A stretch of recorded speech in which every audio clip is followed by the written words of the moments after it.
4 నెలలుగా జీతాలు చెల్లించకుండా తమను వేధింపులకు గురి చేస్తున్నారంటూ ఖమ్మం ప్రభుత్వ ప్రధాన ఆసుపత్రి అవుట్ సోర్సింగ్ ఉద్యోగులు నిరసన బాట పట్టారు.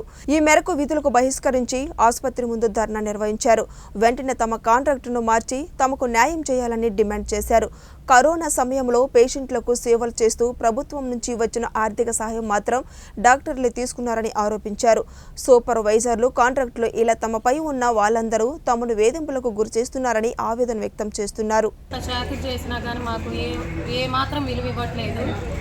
ఎవరినన్నా మేము ఏదన్నా ఎదిరించి మాట్లాడితే ఏందమ్మా ఇంతేనా మాట్లాడేది, అసలు డ్యూటీలు కాగండని మాట్లాడుతున్నారు, తీసేస్తున్నారు. ఏ మాత్రం విలువ ఇవ్వట్లేదు. ఎవరు అయినా దడుచుకుంటా చేస్తున్నారు కానీ ఎవరు ఫ్రీగా ఎవరు డ్యూటీలు చేయట్లేదు. మాకు ఏ మాత్రం మర్యాద ఇవ్వట్లేదు. 4 జీతాలు రాకపోయినా ఎవరు మా కోసం ఎవరు మాట్లాడట్లేదు, ఎవరు పోరాడట్లేదు. ఈసారి మేము లేవటాలు జరగవు, ఇదే సమ్మె జరుగుద్ది. దీనికోసం ఎందాకైనా పోరాడతాం. అందరం ఏకమైన ఇన్ని రోజులు ఎవరికి యూనిటీ లేకుండా ఎవరి తీరిన వాళ్ళు 7 సంవత్సరాలుగా పేషెంట్ కేర్గా ఇక్కడే చేస్తున్నాం. మేము ఎంతగానో పని చేసినా మాకు ఇంత కూడా మర్యాద ఇవ్వట్లేదు. మమ్మల్ని ఒక 4th క్లాస్ ఎంప్లాయీ లాగే చూస్తున్నారు కానీ మాకు స్వేచ్ఛ స్వాతంత్రాలు ఏమీ లేవు. ఎంత పని చేయించుకున్నా ఏ కాంట్రాక్టర్ వచ్చినా కానీ జీతాలు సౌండ్ వేయట్లేదు. ఎంతో ఇబ్బంది అవుతుంది. ఇంట్లో పిల్లల్ని భర్తలను అందరిని వదిలిపెట్టి వచ్చి ఇక్కడ ఎంత చాకరీ చేసినా కానీ మాకు ఏ మాత్రం విలువ ఇవ్వట్లేదు. ఎవరినన్నా మేము ఏదన్నా ఎదిరించి మాట్లాడితే ఏందమ్మా ఇంతేనా మాట్లాడేది, అసలు డ్యూటీలు కాగండని మాట్లాడుతున్నారు, తీసేస్తున్నారు. ఏ మాత్రం విలువ ఇవ్వట్లేదు. ఎవరు అయినా దడుచుకుంటా చేస్తున్నారు కానీ ఎవరు ఫ్రీగా ఎవరు డ్యూటీలు చేయట్లేదు. మాకు ఏ మాత్రం మర్యాద ఇవ్వట్లేదు. 4 జీతాలు రాకపోయినా ఎవరు మాకు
వైట్ రైస్